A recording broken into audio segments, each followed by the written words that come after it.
Beats like this. This is Friday night. Hangout. Creating our stories. Beats like this. Exploring limitless opportunities. Illuminate our path. Amplify our impact. Oh, it's Friday night hangout. Ooh, it's Friday night hangout. Hi. Hello. Welcome to another exciting episode of Friday Night Hangout. And I'm your host, Joy Onyesoh. I'm really excited to have you join us tonight. As always, it's a pleasure to just welcome you to Friday Night Hangout. And if this is your first time joining us, welcome in. This is that place where we have conversations on topical issues and we network, we have fun. Of course, it's always a very reflective, hands-on, insightful session. So just stay tuned, do not go away. Tonight we have a very interesting guest, and I'm super excited really to have a male advocate. Last week we hosted Barrister Berry Fenn. We're talking about the reserved seats for women, what you need to know. This is the ongoing conversation right now. There are a number of issues really on the hot seats in Nigeria currently. The reserved seat for women is one of them. We had the Senate public hearing last week, and then I think next week we'll be having that of the House of Rep. So what do you need to know? How does it concern you? This is not that time. It's not my business, it's their business. No, this is your business, it's my business. It impacts on our life. Please join me to welcome a male advocate, a seasoned one, Austin Aiwe, as he joins us right here in the studio. Hey, welcome, Austin. So nice to have you join us. I will just do a brief intro. Thank you. Yes. Now, Austin is our special guest for tonight. He's a seasoned democracy advocate, regional advocacy lead at Wademos, and ECOWAS liaison officer. He has years of experience in international development, electoral integrity, and governance, including roles at the International Republican Institute, IRI, and studies at NYU. Austin brings a global lens to local challenges. And when you hear him, talk tonight, you understand why he's our guest for tonight. I've had, the opportunity of working with Austin on different fronts. We've worked in rooms, we've worked in the field, and I tell you, this is a professional that's going to be talking to you. And what gladdens my heart the most is that we're talking about the reserved seats for women, and we have a champion, a male advocate, a he for she. Please join me in welcoming Austin Aiwe. Hey! Welcome, Austin. Welcome. So, not to waste much time. Thank you very much. Okay, great. We'll just delve right into the conversation, because we're talking about reserved seats, the reserved seat bill for women. Now, last week we had Barrister Barrett talk to us about what the bill really is all about. Now, I want you to come from the perspective of Nigeria's democracy. What does this reserved seat for women, what does it really imply? What is, the impact in Nigeria's democracy? We're talking about elections in 2027. Already the politics is being heated up, conversations are happening, coalitions are being formed. What is the importance of this reserved seats for women in Nigeria's democracy?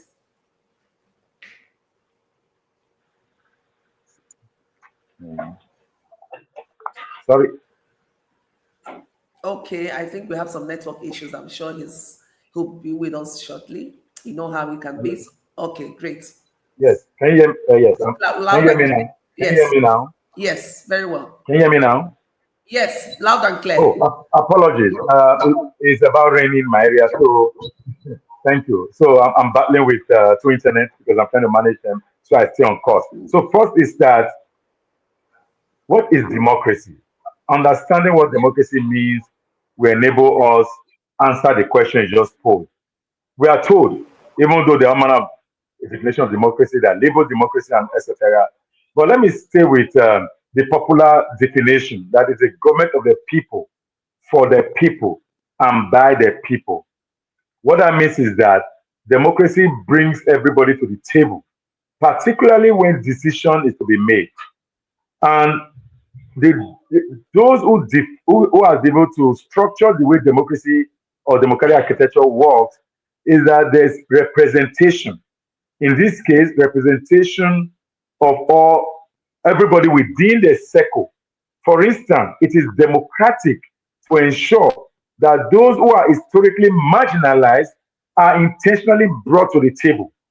And this is important for democratic consolidation, democratic enhancement, and democratic strengthening.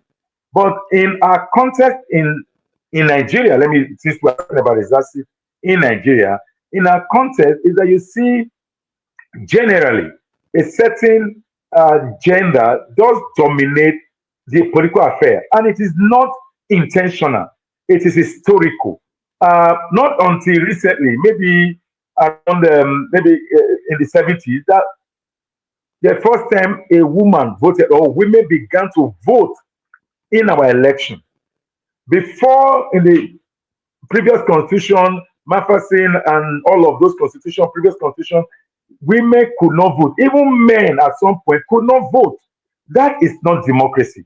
In a democracy, everyone has the opportunity to have his or her voice on the table. But in this case, as we progress, maybe we'll be to look at the very essence of what is special seats, because I've seen a lot of misinformation that flow around this special seat. But again, just to answer your question, democracy brings people together, and it is all about representation. In a situation where more than half or about half, depending on the statistics you are looking at, about half of the population of the community are not part of those who make decisions for that community. Hmm. That is not democracy. Hmm.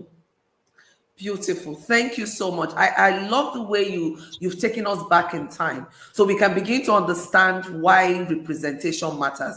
So we can't talk about democracy without talking about representation. So the reserved seat for women is actually a push towards representation so that we can have both men and women on the seat.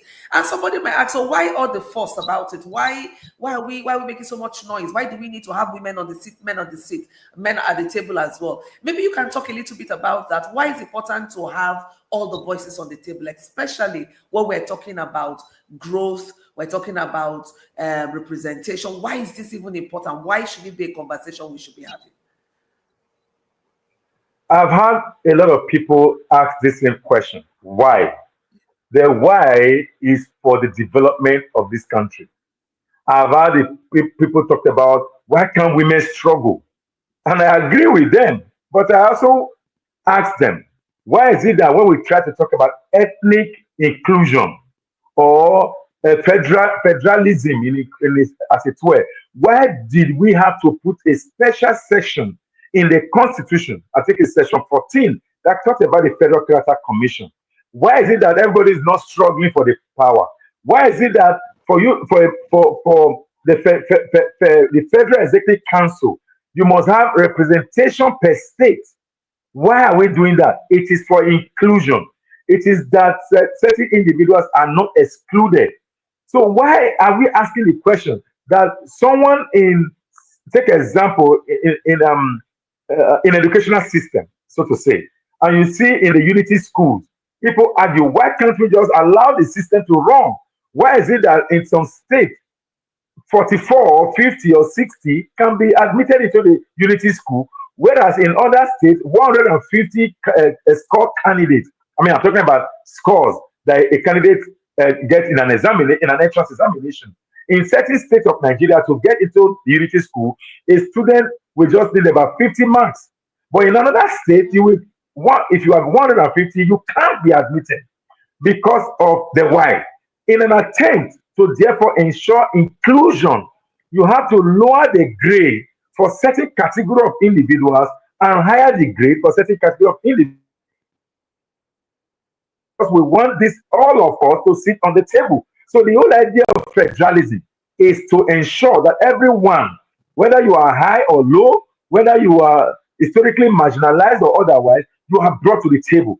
And ethnicity in Nigeria has been well managed in a way that it is almost mandatory. That you see, I'll give you a quick example. When this president came on board and he started sending out his appointment, people started shouting, why is everybody coming from one particular side of the country? Why not the other part? Because of federalism. In the same case, so why do we have all the men in positions? Why? That's the question of the why. So you go to the National Assembly, 4 women, 4 are members of the Senate, and you're asking me why? Why? So why don't we increase that number? Because what affects a woman directly, there is no way. Austin Agbe, no matter how gender sensitive I am, I can never feel it. There are matters of importance that the voice of the woman need to be heard. Of course, even though we're not talking about the voices of persons with disability at this time or youth, but like we're focusing on just women. When we talk about infant mortality, when we talk about anything that has to do with empathy, bringing empathy to policy formulation, you need women to speak out from their hearts, not political engagement, but heart speaking. And I've seen this work elsewhere. I was privileged to be in Sierra Leone when the GWI was passed and how it transformed that country. I was privileged to see transformation in Rwanda because of inclusion. And privilegedly, during COVID-19, countries led by women actually adapt more. The empathy was more. The resource allocation to issues that had to do with COVID and the economic crash that happened aftermath, countries led by women had increased resilience. When you check poverty, let's stay with poverty. Nigeria, arguably, we are told from statistics, even though I didn't create those statistics, that we have even beaten India in terms of the poverty headquarter of the global community. If you need to know those who build resilience, they are women. If you empower a woman, you empower a community. And inequality and democratic backsliding are almost correlated. Inequality and poverty are almost correlated. Where there are unequal systems, where only a particular gender tends to be the one that makes all the decisions. I repeat, all the decisions. When I use the word all the decisions, just still again with the Senate position, there are 109 senators. Of these numbers, 4, I repeat, what voice does 4 individuals make where you have 105 other voices? So when you talk about gendered budgeting and a woman tries to bring issues of women, children, and youth to the table, the 105 voices are likely. I'm not saying they will, because there are men who are very gender sensitive and they are also in the Senate. But beyond that, like I said, no matter how gender sensitive you are, there are certain representation you will never know what it means to use the monthly flow period. You will never know the economic importance of it, or you will never know what it means to carry pregnancy. You will never know what it means to breastfeed a child. Exactly. Thank you so much. Thank you. You've really put the issues right on the table. You've really put the issues right on the table because we're talking about lived experiences. We have difference in our lived experience. As a woman, your lived experience is different from that of the man.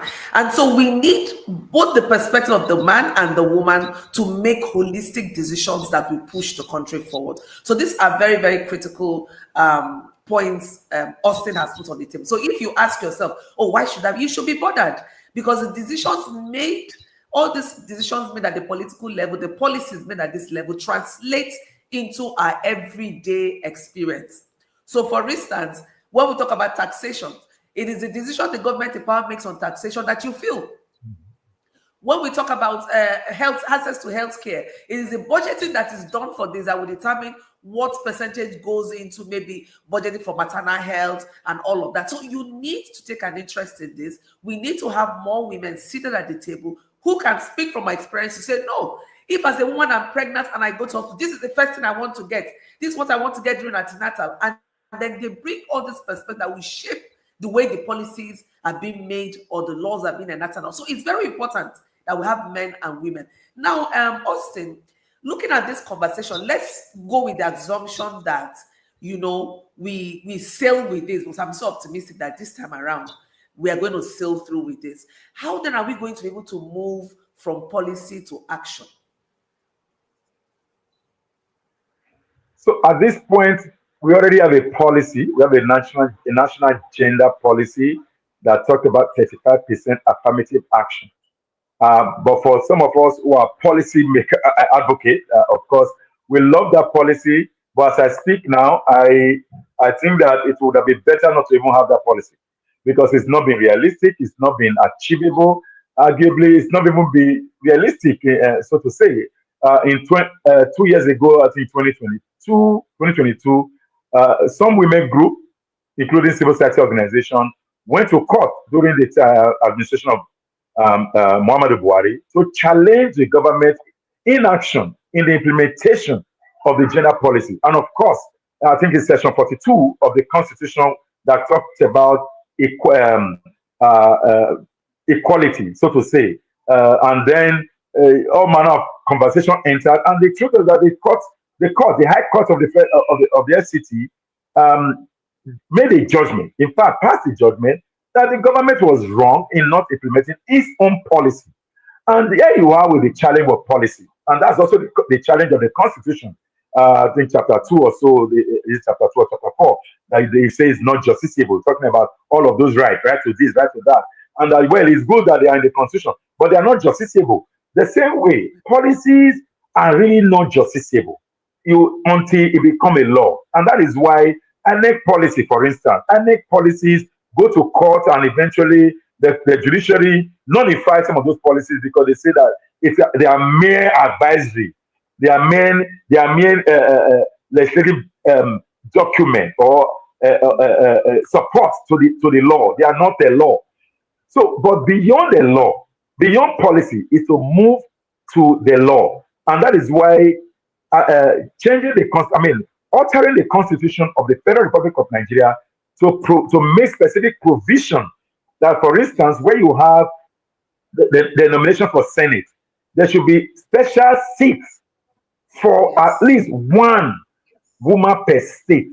This is intentional. Once that happens, then we then move because I was somewhere in West Africa country where we're talking about numbers, and one of the countries said let me mention directly. Senegal has met the threshold of numbers, so Nigeria is far behind countries like Senegal, Ghana, Sierra Leone just passing the law. Like I mentioned a few minutes ago, they become more gendered in a way that policies and programs look through the lens of the impact of men and women. And that is what matters. Like you were saying, talking about healthcare and all of that. And I like the point you made about tax. The burden of taxation is usually highest on women, particularly because women dominate the informal sector. Women in informal economy, they grow this country, whereas they don't contribute, are using quotes. They are unable to match their contribution to the GDP of this country. We tend to look at services. We are not looking at services provided at home. Most people think that a full-time housewife does not work. A full-time housewife is working, and we don't quantify our contribution. So that's another conversation. But going to just summarizing your question, is that at this time, where we need to move from policy to action, I repeat, is to move gradually from what we have as 35% to the alteration of the Constitution. Then, ahead of the 2027 election, we will then come out and vote. As Ebere has already stated how the structure will work, it's simple. One per state. And this position will be voted by all, but that position will only be contested. So that means that in the Senate, of the 109 now, you have an additional 37. Whether you like it or not, the number may not be up to 35%, assuming that all 109 are men. Then you then have 37 women. That number is still not enough, but at least you are going to have at least a woman in each of the committees of the Senate. You are going to have a woman talking about the House of Reps too. You are going to have a woman because that's also one per state for the House of Reps. What that means is that you are going to have at least one woman in each of the Senate committee, at least in each of the Senate committee, at least in each of the House of Representative committee, so that they bring in the woman's lens. If you like, don't call it the gender lens, just call it the woman's lens. Thank you so much, Austin, for giving us a very vivid, visualization of how this will look like in very practical terms. We need to have a measure to close the gap. It's not, if we continue the same way, we keep getting the same results, we'll keep having less women. Even with the last elections, we had fewer women, who were elected, just like Austin pointed out, just 4 women in the Senate. That's really very poor. Now, we have a lot of narratives around this reserved seat, women political participation, women representation, and there's a whole lot of conversation going on in this area. How can we counter the disinformation that threatens reforms, right? Especially one such as, because this is huge, right? How do we go about countering, the disinformation that is out there? Thank you. I mean, it's clear that every reform will always have an alternative view, which is okay. I mean, that's why democracy exists. So first is that we need to be able to understand the dynamics. And interestingly, I will ask people before you even try to condemn, can we provide an argument, an alternate argument? For instance, I'll give you a quick one. The House of Representatives Speaker came up with a proposed bill to make election compulsory in Nigeria. I said no, and I provided my evidence that suggests no.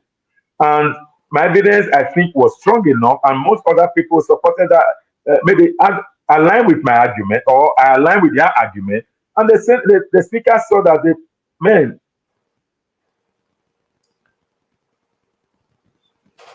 Beautiful, thank you. I think we have network fluctuations with Mr. Austin. I'm hoping we'll be able to have him join us soon. And while we're waiting for Austin to come on board and join us, we're going to take a very quick break. Do not go anywhere. The conversation is just getting more interesting. We're also going to talk about when he's going to land this conversation, and then we move into how can men really support this movement? How can we have men advocating for women's increased representation? So don't go anywhere. Just stay right here while we take this quick ad. Are you feeling stuck in your business, professional or personal life? Or are you struggling to find purpose and direction? Imagine having a clear sense of direction, achieving your goals, and living a fulfilling life. Joy Onyesoh Coaching Consult is here to help you. We will work with you to identify your strengths, overcome obstacles, and develop a personalized plan to achieve your dreams. With our coaching and consulting services, you will gain clarity, confidence, and the tools you need to succeed. Do not let fear, lack of clarity, or doubt hold you back any longer. Take the first step towards achieving your goals and living your best life. Contact Joy Onyesoh Coaching Consult today. Joy Onyesoh Coaching Consult, empowering you to reach your full potential. Call, SMS, or WhatsApp +234 704 229 1171. Or you can visit our website www.joyonyesohcoachingconsult.com.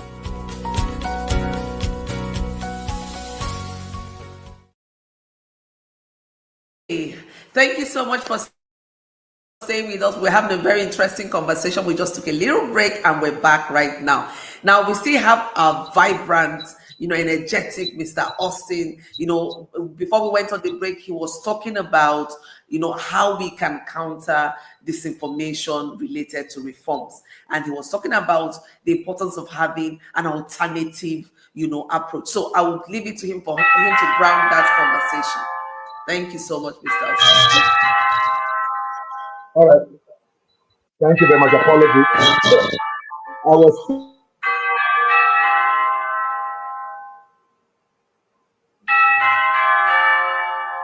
Hello. Is the sound? Okay, Hello. sorry. Yeah, go ahead. We had a technical issue. Can Go I right can I ahead. go on? Yes, please. Okay. Okay. I hope it's not.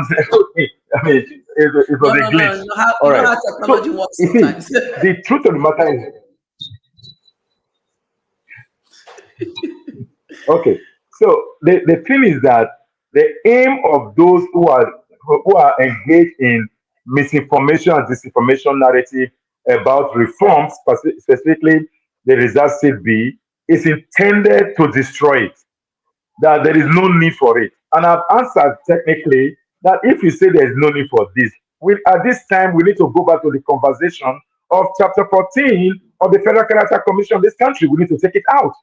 The Federal Character Commission is an affirmative action principle that is intended to bridge the gap. So, what the result CB provide is an affirmative action principle also intended to bridge the gap. When you want to respond, and I want to advise for those actors who support the bill, you don't have to engage in some fight because I've seen that Mm, happen. yes. There's no need for that. Just provide the necessary education. Provide the necessary education. What it matters. It means that you have to also have in depth of what it is. For instance, what does it really mean for the Mm, economy? And I've had people talk about an increase. It will increase the budget. It will increase the budget. But can we also look at the cost of the exclusion? The cost of exclusion, exactly. if we have to conduct research on it, it may be more than 20% of the total budget. Because Exactly. if you check what violence against women does to our national life, people are That's not it. talking about it. You Yes. don't know what it means, the number of women who are unable to engage in workforce properly because they face some stuff at home. Nobody talk about it because it's not important. But when it's an ethnic issue, it becomes important. Can we then replace gender with ethnicity so that the woman and the man in this country, particularly because I mean, I'm saying the woman and the man because I know in the population of women, you have person with disability and you also have the youth. The same thing in the population Yes. of the men, you also have person with disability. So let me stay with the two that is known because it's male and female that is known. We don't live elsewhere. So having said that, is that for these two people, male and female, coming together to discuss issues for the betterment of our country, realizing that it is more important to Mm, have a feeling of the general mm, population. And I have argued mm. before now that when Mr. President took office on May the 29th, 2023, and he made a policy statement about the removal of fuel subsidy, and of course the Mm, eventual floating of the naira. I argue that if it was a mm, woman, she will never do that. The woman will then begin to look at the importance of removing, weighing the options, and that's what brings the mm, woman to the table. And people say, mm. former president of Nigeria say, your place is in the kitchen. If the kitchen is not okay, how will the man be okay outside? So even the kitchen role, playing the kitchen role in the governance space is important. Bring the Mm, woman to the table to to bring the other side that we don't know as men. There are many sides that men don't know. Too many sides. I know some of us feel we have empathy. Yes, we have energy, but most people say that women don't have energy. And I've argued, what is the definition of energy? Some say women don't have strength. That leading Nigeria will be a colossal damage. And about what is strength? Do you know what is strength? That for 9 months to hold a baby in your stomach, that is strength. To become full-time housewife, that is strength. I'm not too sure, not to undermine men, Men that are hearing me, listening to me now, will agree that if you are to talk about strength, now women actually have more strength than men. But most of the time we hide under physical strength because of our hormones. But we don't talk about the hormones of the strength of the woman. So let's not use strength in governance. In any case, you don't need physical energy to have to run affairs of country. What you need is intellect. What you need is empathy. What you need is wisdom, knowledge. Women And all have the these do same not have capacity gender. in terms of knowledge. Exactly. Exactly. Exactly. Exactly. And It it is has no not gender. gendered. Exactly. Leadership has no gender. So as long as you have the qualities and the skills, you can be a leader. So we need to learn this that yes, we have differences in terms of biological differences, but this should in no way determine who is a better leader than the others. We want to look more at capacities that we could bring to the table, because the first thing we need to know about leadership that no one is born a leader. So leadership is a learned skill set. It's something you learn. And because you have to learn it, both male and female can learn how to do it, right? But then you bring in your uniqueness, being a woman or being a man, your uniqueness in terms of your lived experiences into that leadership position, and it makes all the difference. So we're saying that for us to grow, for us to ensure that there's inclusion, for us to make sure that, everyone gets to bring their own quota to the table, we need to make sure that we support this kind of reforms, especially the reserve seat for women. And on a final note, as we plan to wrap up because we're over time, final word, Austin. Now, how can men support this movement?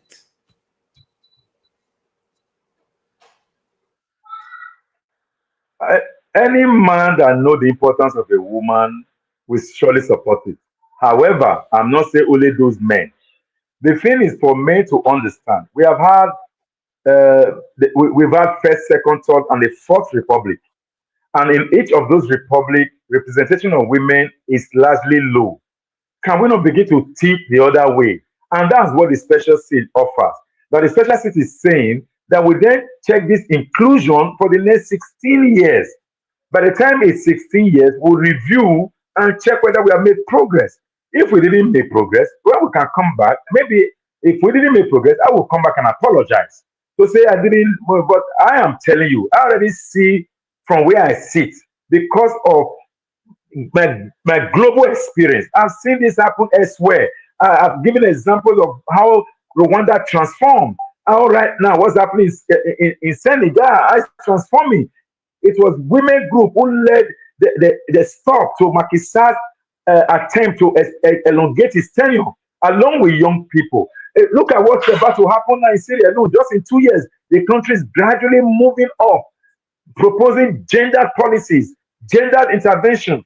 Now there's increase in the output of women who contribute particularly at the informal sector. Some of those things are very vital. I know Nigeria is a very large country, and we have at our disposal good oil resources that, in fact, we don't want to quantify the resources that get contributed from the informal economy, which is known as the System D. And because of that, you don't see the relevance of women contributing to our national development. So I'm saying that let's do this 16 years thing and see that if it, but I'm telling you specifically, by the next 4 years, we'll begin to reap certain growth rates in a way that matter. I'm sure that by the time any administration come up with any policy that is anti-people, the first to speak about it will be women. Look at what happened in the assembly of the Gambia. A woman stood up against the ill treatment of the people. But some men, I mean, there's a man who did the same thing in Ghana anyway. But I'm not saying that our women here don't, but I'm actually saying when the number is low, the capacity gets weakened because this is advocacy and lobbying. You need to even lobby your members. So if the 37 of the women lobby, you could pass gender sensitive policies and bills and then ensure gender budgeting for our Nigerian state. Wow. Wow. Thank you so much. Thank you so much. Thank you so much, Mr. Austin. It's been such a huge privilege having you here. It's been an honor just having you really unpack the conversation, especially from a male perspective. So please, If you're on the show, please share. Please, if you have male, brothers, fathers, husbands who do not understand the conversation and who is always saying, in Igbo land, we say, meaning these women have come again. Then we need to, play this for them to watch and we can have conversation. Like I told us last week, we're going to have, the next couple of weeks dedicated to having these conversations from different perspectives. From the young people perspective, young men, young women, from persons living with disability. So we are committed to bringing different sides of the conversation to the table so that you can actually understand the importance of this. It's not just for women alone. This bill, if passed, is one that is going to benefit the country as a whole. So thank you so much, everyone. And remember, this is Friday Night Hangout. Make out time to enjoy yourself, relax. And don't forget to join us next week, Friday. We're committed to bringing you another interesting guest, just like we've had us. Also, thank you so much. Thank you so much for coming on board. And we hope to bring you back into the studio next time. So from every one of us, from my team and I, we say thank you, we love you, and we'll see you next week, Friday. Bye for now. Are you feeling stuck in your business, professional or personal life? Or are you struggling to find purpose and direction? Imagine having a clear sense of direction, achieving your goals, and living a fulfilling life. Joy Onyesoh Coaching Consult is here to help you. We will work with you to identify your strengths, overcome obstacles, and develop a personalized plan to achieve your dreams.